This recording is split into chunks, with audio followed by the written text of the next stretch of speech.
오늘 바이블 메시지 들으신 여러분들 반갑습니다. 주님의 이름으로 환영합니다. 할렐루야! 오늘 큰 은혜 받으시고 주님 안에서 새로운 삶을 살아가시기를 축복합니다. 우리들은 즉각적이고 거대한 결과에 익숙합니다. 빨리빨리 무슨 일이든지 그냥 빨리 인내심이 없이 그냥 빨리 하는 걸 원하고, 또 세상 말로 왕창 아주 거대한 결과를 요구하는 그런 시대에 우리가 살고 있는데, SNS에 보면 이제 좋아요라는 게 있죠. 좋아요. 이 좋아요 숫자가 이제 몇 개나 눌려졌냐. 내가 이제 글을 포스팅을 했는데 이게 과연 몇 사람이나 봤을까. 어떤 즉각적인 반응을 원하고 한꺼번에 한 번에 모든 것을 해결해 줄 기적을 기대하기도 합니다. 그런데 우리 이 신앙의 세계에서는, 영적 세계에서는 그런 즉각적인 보상이라는 것은 세상적인 것과 조금 다릅니다. 중세 신학자들은 신앙의 본질을 논하면서 데우스 셈페르 마이오르, 이런 라틴어 구조를 사용했는데, 하나님은 항상 더 크시다, 이런 말입니다. 하나님께서 우리의 생각과 기대보다 항상 더 크고 위대하시다는 신학적인 고백입니다. 이 말은 우리가 기대하는 거창한 기적의 틀 안에 하나님을 가두지 않고, 오히려 우리의 삶의 가장 작고 사소한 부분까지도 하나님의 섭리와 은혜가 미치고 있음을 인정하는 태도를 말하는 것입니다.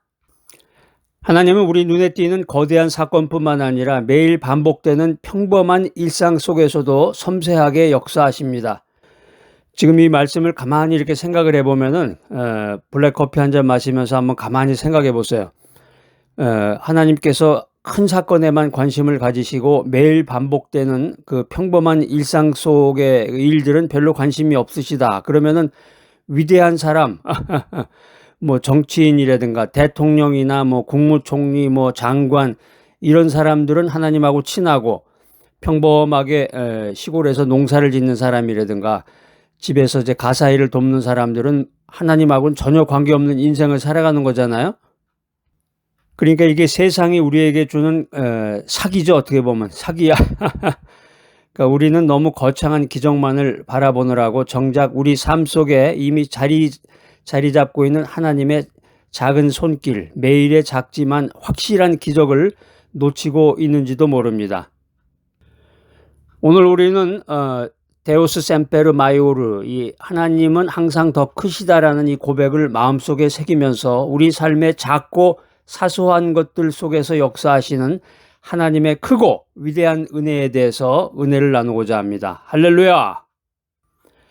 마가복음 4장 26절로 29절 말씀, 개역개정 버전으로 한번 읽어보겠습니다. 또 이르시되 하나님의 나라는 사람이 씨를 땅에 뿌림과 같으니 그가 밤낮 자고 깨고 하는 중에 씨가 자라되 어떻게 그리 되는지를 알지 못하느니라. 땅이 스스로 열매를 맺되 처음에는 싹이요 다음에는 이삭이요 그 다음에는 이삭에 충실한 곡식이라. 열매가 익으면 곧 낫을 대나니 이는 추수할 때가 이르렀음이라. 오늘 마가복음 4장에 보니까 아주 재미있는 이야기가 나와 있네요. 이솝에 나오는 그 우화 같은 그런 얘기인데, 여기에 이제 뭐 아주 낫이라는 용어도 나오고, 서울에만 살던 사람들, 도심지에서 살던 사람들은 이 낫을 보지도 못한 사람도 있고, 뭐 사용은 할 일도 없겠죠. 이제 초등학교 때 옛날에 보면 이제 흥부놀부 그런 얘기도 나오고, 뭐 두 형제 얘기도 나오고, 뭐 그런 좋은 이야기 나오면서 농사에 대한 문화 이런 거 하면서 이제 그 낫이라든가 뭐 괭이라든가 이런 용어들이 나오면서 사진도 이렇게 보여주고, 아마 그 사진 속에만 보는 거죠. 그러니까 도예지 애들은 도시에서만 살던 애들은 이제 그렇게 시골 견학이라든가 뭐 이런 문화지 견학이라든가 이런 데 가서 그걸 보는 거죠. 이제 쓰거나 뭐 이런 건 알 수도 없는 거고. 그래서 오늘 이 말씀은 이제 예수님이 농경사회에 익숙한 사람들에게 하나님의 나라를 설명하는데 이 말씀을 사용하고 계십니다.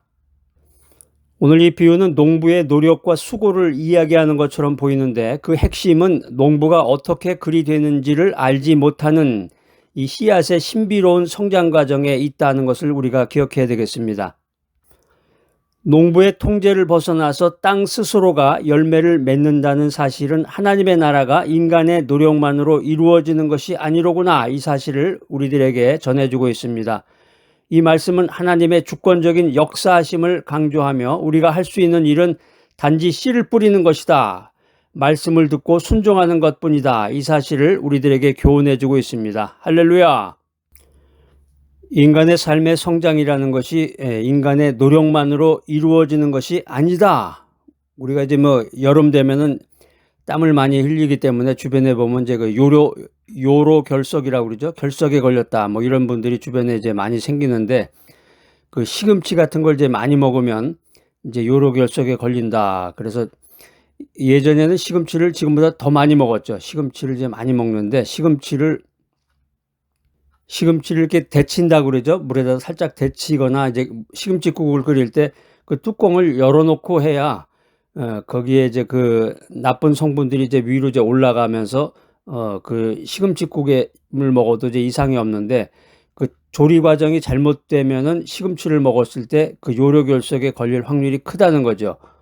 그 최근에 이제 어떤 장로님하고 대화를 나누다가 이제 상담을 한 경험이 있는데, 비타민 C를 또 많이 먹으면 비타민 C를 이제 요즘에는 이제 고용량이라고 그래가지고 1000mg 이상을 이제 먹게 되죠. 그래가지고 1000mg짜리를 해가지고서 하루에 뭐 6개 정도씩을 이제 6000mg 정도를 먹으면 건강에 유용하다. 그래서 이제 그걸 먹게 되면은, 그거를 이제 먹으면 그 비타민 C가 요로결석의 이제 원인이 된다. 그래가지고 이제 그 장로님하고 대화 나누면서 이제 상담을 했던 기억이 나는데, 그 의학 연구 논문을 보면은 이제 그런 내용들이 나옵니다. 그래서 비타민 C가 이제 그런 효능을 이제 가진 그런 부분이 있다. 그래서 비타민 C를 먹을 때는 마그네슘하고 비타민 B는 이제 우리가 개별적으로 먹는 것보다는 이제 종합 비타민을 통해 가지고 비타민 B를 이제 많이 섭취하게 되죠. 비타민 B3, 비타민 6, 비타민 B12 뭐 이런 거를 이제 먹게 되는데, 종합 비타민에 있는 그 소량의 그 비타민 B 성분, 그것하고 이제 마그네슘하고 그거를 먹게 되면은 조금 전에 얘기했던 그 의학 논문에 나왔던 비타민 C의 그 효능이 저지가 된다, 이제 그 얘기를 나눴던 기억이 납니다. 우리의 삶의 성장이라는 게 우리의 노력만으로 되는 게 아니라는 거예요. 몸의 건강을 위해서 이제 비타민 C도 먹었는데, 비타민 C를 또 잘못 먹으면 또 그렇게 된다 그러고, 그래서 우리가 이제 건강하기 위해서 이런 노력하고 저렇게 노력했는데, 결국에 가서 우리 몸이 잘못되는 것은 내 의지대로 되는 게 아니잖아요. 비타민 C가 여러 가지 효능이 있는데, 저도 이제 비타민 C를 아주 애용하는 사람 중에 하나인데, 아주 오래전에 한 20년 전쯤에 어떤 제자가, 연세가 많으신 분이에요. 그때 당시에 연세가 많은 분이었는데, 그분이 저한테 이메일을 보내가지고, 교수님, 제가 오랫동안 비타민 C를 먹으면서 도움을 받았는데, 스트레스라든가 뭐 몸의 피로 같은 걸 회복시키기 위해서 비타민 C를 1000mg짜리를 사셔가지고 그것을 뭐 하루에 10알씩 드세요.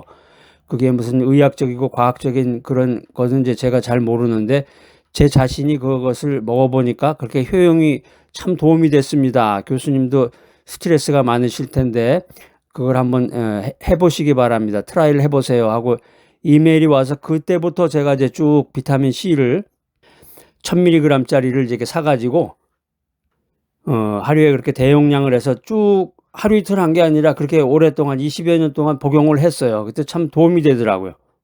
그 주변에 이제 그런 얘기를 하거나 그걸 본 사람들은 그렇게 그냥 먹지 말라고 그거 먹어봤자 이제 소변으로 나가거나 이제 다 그 배설돼 버린다고. 그런데 그 의학 논문이나 그 전문 의사들, 거기에 이제 관련 있는 그 의사들, 닥터들의 얘기를 들어보니까 그렇지 않고, 소변으로 나가는 건 사실인데 소변으로 나가면서 배출이 되면서 그것이 방광에 좋은 영향을 미친다. 그래서 방광이 튼튼해지고, 또 배설물로 나가면서 그 대장을 통과해서 나가면서 그 대장의 그 염증이라든가 여러 가지 그 대장의 그 유익균들의 먹이가 되면서 대장을 튼튼하게 해준다. 그리고 제일 중요한 건 뭐냐면은 백혈구의 먹이가 된다는 거죠. 비타민 C가 백혈구의 먹이가 된다는 거예요. 백혈구라는 게 뭐냐면 우리 몸에 저항력을 생산해 주는 거거든요. 나쁜 균들을 잡아먹고 우리 몸이 이제 저항할 수 있는, 균에 저항할 수 있는 그런 아주 핵심적인 것 중에 하나가 백혈구인데, 그 백혈구의 먹이가 되어주는 게 비타민 C라는 거죠. 그러니까 그런 정보를 자세한 걸 모르고 그냥 비타민 C 먹으면은 피로 회복에 비타민 C가 좋구나. 그래서 그냥 먹고 야 그거 너무 많이 먹어봤자 소용없어. 돈 낭비야. 다 그게 배설이 돼 버리는 거야. 그래? 뭐 이런 식으로 지나잖아요. 그러니까 자세한 거를 알고 보면 우리가 우리의 영적 세계에 대한 것도 하나님의 말씀을 자세하게 듣고 또 거기에 대한 그 해석과 재해석을 자세하게 들어보면 아 이게 아니로구나. 세상 이야기가 잘못된 거로구나. 이렇게 생각을 하고 다시 하나님 품으로 들어와서 하나님 중심으로 하나님만 찬양하며 인생을 살아가게 되는 것과 같은 원리입니다. 하나님께서는 우리가 인지하지 못하는 사이에도, 우리가 알지 못하는 사이에 우리의 영혼을 자라게 하시고 우리의 믿음을 성장시킨다. 이 사실을 믿으시기 바랍니다. 할렐루야. 우리가 인생 살아가면서 매일 심는 작은 믿음의 씨앗, 하루의 기도라든가 작은 봉사라든가 이웃을 향한 따뜻한 미소와 친절 같은 이런 사소한 행동들이 어느 순간에 놀라운 열매를 맺게 됨을 믿으시기 바랍니다. 할렐루야. 여러분들 이제 바이블 메시지 이렇게 매일마다 들으시잖아요. 매일마다 또 하루에도 몇 번씩 듣고 또 반복해서 들으시는 분들도 있고, 이게 아주 좋은 습관. 이걸 들으면서 아 하나님의 말씀은 이렇구나. 세상에서는 이렇게 얘기하는데 하나님의 말씀은 이런 관점에서 나를 지도하시는구나. 내가 이렇게 행동해야 되겠구나. 이렇게 기도해야 되겠구나. 이러는 사이에 하루, 이틀, 일주일, 한 달, 두 달, 세 달 이렇게 지나면서 내가 세 달 전에 나를 이렇게 생각해 보면은 나의 그 믿음이 엄청나게 성장을 하고 하나님의 은혜가 정말 충만하구나 하는 사실을 깨닫게 되는 것입니다. 할렐루야. 그래서 혹시 바이블 메시지 들으시는 분들 가운데서 건강에 관심이 많으시고 나이가 좀 들어서 자기 몸 관리에 관심이 많으신 분들은 비타민 C를 드셔야 돼. 비타민 C, 비타민 D, 비타민 E, 그 다음에 이제 징크라고 그래가지고 아연, 최소한도 요 4가지 정도를 기본적인 걸로 해가지고 꾸준히 드셔야 됩니다. 그래서 저는 이제 그 4가지 말고도 이제 굉장히 다양하게 제가 이제 그 영양제를 챙겨서 먹고 있었는데 그 코비드 주사 맞을 때 보니까 확실하게 구분이 되더라고요. 주변에 있는 사람 이야기도 들어보고 가족들의 이야기도 들어보고 같은 시기에 주사를 맞았는데 그분들은 굉장히 고생을 하셨어요. 이게 나이가 들면서 뭐 여러 가지 주사들 많이 맞게 되잖아요. 정기적으로. 그 주사 맞았을 때 그 부분이 아프다던가 한 며칠 정도 몸살 기운이 있다던가 뭐 이런 것도 되는데 저 같은 경우는 이제 그런 비타민 C부터 해가지고 그런 영양제를 꾸준히 먹어서 그런지 그 주사 맞을 때도 아프지도 않고 전혀 뭐 아프거나 몸에 지장이 전혀 없었어요. 한 번도. 오늘의 핵심 메시지 3가지. 첫 번째는 하나님의 역사는 우리의 통제를 초월한다. 우리가 씨앗을 뿌리고 물을 주는 일은 할 수 있지만 그 씨앗이 자라게 하는 것은 오직 하나님의 주권적인 역사이다라는 사실입니다. 우리 삶의 성장이 우리의 계획과 예측을 뛰어넘는 하나님의 은혜임을 인정하시기 바랍니다. 할렐루야.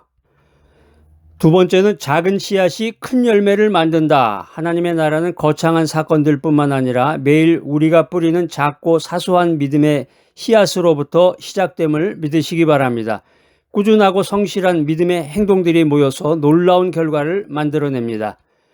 어렸을 때 이제 시골에서 성장한 사람이라든가 이제 농사를 짓거나 과수원과 관련된 일을 하고 계시는 분들은 뭐 제 이 말이 너무나 실감이 날 거예요. 씨앗은 작죠. 씨앗이 뭐 이렇게 사람 주먹만한 씨앗을 심는 거는 아마 없을 거예요. 씨앗이라는 건 아주 작잖아요. 그 작은 씨앗을 심었을 때 그 씨앗에서 뭐 나무도 되고 그 씨앗이 나무로 성장을 하고 그 나무에서 열매도 맺고 이러는 건데, 그래서 우리가 이제 그 복음서를 읽으면서 그 예수님의 말씀을 가만히 이렇게 듣기만 해도 예수님이 뭐 정규 대학을 나오신 것도 아니고 젊은 나이에 그 유대 율법사들하고 같이 얘기도 하고 사람들에게 복음을 전하시는데 그 말씀하시는 그 내용 컨텐츠를 보면은 굉장히 박식하신 거예요. 이게 예수님이 그런 지식들이 다 어디서 나겠어요. 예수님이 하나님이시니까 모든 걸 다 아시는 거죠. 그렇게 해석하면 쉬운 건데 예수님이 뭐 어디 가서 뭐 그 짧은 기간 동안에 어디 가서 그렇게 많이 들으셨겠어요. 우리 주변에 생각해 보세요. 이 바이블 메시지 들으시는 분들 가운데서 이제 예수님 나이가 자기 아들이나 아들의 나이에 해당되시는 분들도 많을 텐데 예수님이 30대에 내 아들이 30대인데 걔가 알면 뭐를 얼마나 많이 알겠어요. 그런 사실만 봐도 정말 예수님은 하나님이 맞구나. 예수님이 하시는 그 말씀을 보면은 그 말씀의 권위라든가 말씀의 그 컨텐츠 내용이라든가 말씀의 교훈을 보면은 이분이 정말 하나님이 아니고서야 어떻게 이렇게 말할 수가 있을까. 그러니까 사람이 정말 그 진정한 마음으로 하나님께 나아가면 눈이 열리는 거야 이게. 눈이 띄어지는 거야. 영안이 열린다고 그러잖아요. 눈이 띄어지고 귀가 열리게 됩니다. 세 번째 메시지는 하나님은 보이지 않는 곳에서 일하신다. 우리가 느끼지 못하고 알지 못하는 순간에도 하나님은 우리 안에서 역사하신다는 것입니다. 그러니까 하나님은 영이시라고 그랬잖아요. 영이시니까 육체로 돼가지고 내 눈에 이렇게 보여서 하나님이 바로 옆에 이렇게 앉아서 하시는 게 아니라 영이시기 때문에 부재부소하시다. 하나님은 안 계신 곳이 없다는 거죠. 어디서나 다 영으로서 활동하신다는 것입니다. 매일의 평범한 일상 속에서 하나님의 은밀한 손길을 발견하는 그 영적인 시야, 영안이 열려야 됩니다. 할렐루야. 오늘 우리가 말씀을 듣고 생활에 실천할 수 있는 그 실천의 원리입니다. 우리가 믿음의 일상을 가꾸는 습관을 가져야 되겠습니다. 이 믿음, 신앙생활이라는 것은 특별한 날에만 발휘되는 초능력이 아닙니다. 매일매일의 작은 습관들이 모여서 우리의 영혼을 빚어간다. 우리의 영혼을 만들어간다. 하나님의 말씀을 매일마다 조금씩 듣고 묵상하고 생각하고 하루의 시작과 하루의 끝을 기도로 마무리하는 이 작은 실천들이 우리 안에 견고한 믿음의 뿌리를 내리게 합니다. 자, 오늘부터 이제 하나님을 믿고 신앙 특별 부흥 기간이다. 그래가지고 뭐 3박 4일 동안 해가지고 모든 걸 다 띄워버린다. 뭐 이런 식으로 해가지고 거기에 임한다고 그래서 갑자기 그냥 하늘에서 문이 열려가지고 신앙에 대한 믿음에 대한 하나님의 은혜가 그냥 한꺼번에 쏟아 떨어지는 게 아니라 여러분들 오늘 이 바이블 메시지 들으시는 분들 오늘 하루 얼마나 바쁘셨어요? 바쁘신 가운데서도 잊지 않고 이 바이블 메시지를 듣잖아요. 듣고 바빠도 듣고 또 시간 되는 대로 듣고 또 그 다음날 또 듣고 댓글도 남기고 또 듣고 댓글도 이 아주 작은 거란 말이에요. 이 매일매일의 이 작은 습관들이 모여서 나의 영혼을 만들어간다. 할렐루야. 이 얼마나 귀한 말씀이에요. 바이블 메시지를 듣고 믿음의 생활을 하세요. 그러세요? 훌쩍 어디로 떠나갔다가 한 달 만에 2달 만에 와가지고 듣는다. 이게 들리질 않는 거야. 이게 말씀이 적응이 빨리 안 돼. 들리질 않아. 그러니까 이걸 들으면서 뭘 해보려고 그래도 빨리 안 되는 거야. 이 신앙은 특별한 날에만 발휘되는 초능력이 아니다. 매일매일의 작은 습관들이 모여서 나의 영혼을 빚어간다. 이 사실을 믿어야 되겠습니다. 두 번째 실천 원리는 보이지 않는 가치를 찾아내는 시선을 가져야 되겠습니다. 우리는 흔히 보이는 결과물에만 가치를 부여하기가 쉽습니다. 그러나 하나님은 우리의 마음과 동기, 보이지 않는 곳을 더 중요하게 여기십니다. 매일의 삶 속에서 남을 돕는 작은 친절이라든가 아무도 보지 않는 곳에서의 정직함이라든가 묵묵히 자신의 역할을 감당하는 성실함 같은 보이지 않는 가치들을 소중히 여겨야 됩니다. 그렇잖아요. 오랜만에 자기가 낳은 자식을 만난다. 자기 아들을 만나게 됐다. 오랜만에 만난다. 나는 이제 시골에 사는데 내 아들은 이제 서울에서 직장에 다닌다. 그 직장 다니느라고 바빠서 이제 1년에 몇 번 만나기가 쉽지 않은데 오랜만에 만났는데 자식 만나가지고 뭐라고 그러겠어요. 처음에 야, 넌 뭐 선물 뭐 가져왔냐? 뭐 돈 좀 가져왔니? 뭐 이러겠어요? 아니면 그 자식의 그 얼굴과 눈을 보면서 아이고 반가워 하면서 이렇게 껴안는 태도를 취하시겠습니까? 하나님도 마찬가지란 말이에요. 하나님도 우리의 마음과 동기를 보신다. 하나님도 우리의 동기를 보신다. 보이지 않는 가치를 찾을 수 있는 이 눈이 열려야 됩니다. 세 번째 실천 원리는 감사로 기적을 재해석하는 삶을 살아라.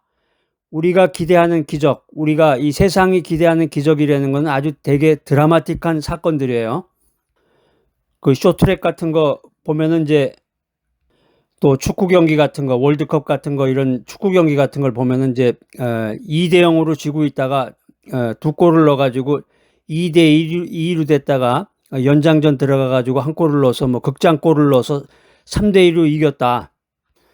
아주 어떤 드라마틱한 사건, 이게 기적이 일어났다 이러면서 막 신문에 대서특필하잖아요. 그러니까 세상이 기대하는 기적은 아주 드라마틱한 사건이 아주 엄청나게 크고 아주 그냥 강력한, 그런데 성경은 우리가 이미 받은 모든 것이 기적이다, 이 사실을 우리에게 알려주고 있습니다. 내가 지금 여러분들 오늘 바이블 메시지 들으시는 분들, 오늘 내가 지금까지 살아온 것이 기적이에요. 여러분들 한번 생각해 보세요. 20대 때, 30대 때, 40대 때, 50대 때, 여러분의 나이에 따라서 이렇게 지나온 세월을 한번 이렇게 쭉 생각해 보세요. 60대 때, 응? 여러분들의 그 생활의 모습이나 그 과정들을 생각해 보세요. 아, 그때 정말 어떻게 그 과정을 내가 겪고 지금까지 왔을까? 그때 한번 죽으려고도 작정을 했었는데, 정말 모든 걸 포기하려고 그랬었던 적도 있었는데, 그랬는데 저랬는데 하면서 오늘날까지 오게 된 거 아니에요? 지금 생각해 보니까 모든 것이 기적이로구나. 할렐루야. 근데 어떤 분은 그런 분도 있어요. 10여 년 전에 내가 죽을 뻔해가지고 하나님의 은혜로 이렇게 기적같이 살아났는데, 지금 이제 내가 이 시간 이후로부터는 정말 주님만을 위해서, 주님의 영광만을 위해서, 주의 복음만을 위해서 살아야지 하다가 나중에 와서 또 시간이 지나면서 내가 언제 그랬어요? 하는 식으로 결정적인 순간에 가서 주님을 또 배신하는 그런 분들도 계십니다. 오늘 바이블 메시지 들으시는 분들, 오늘 하루 여러분들 어떻게 지내셨나요? 오늘 하루를 건강하게 시작하셨는지요?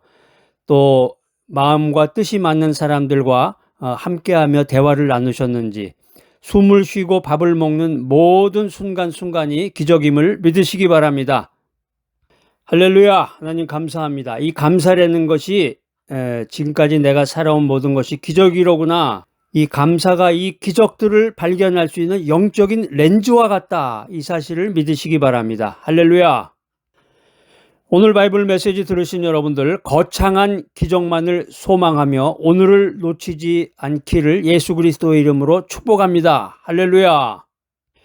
매일매일의 작은 순간들 속에서 하나님이 주시는 은혜를 발견하고 그 속에서 참된 기쁨과 소망을 누리시기를 예수 그리스도의 이름으로 축복합니다. 할렐루야.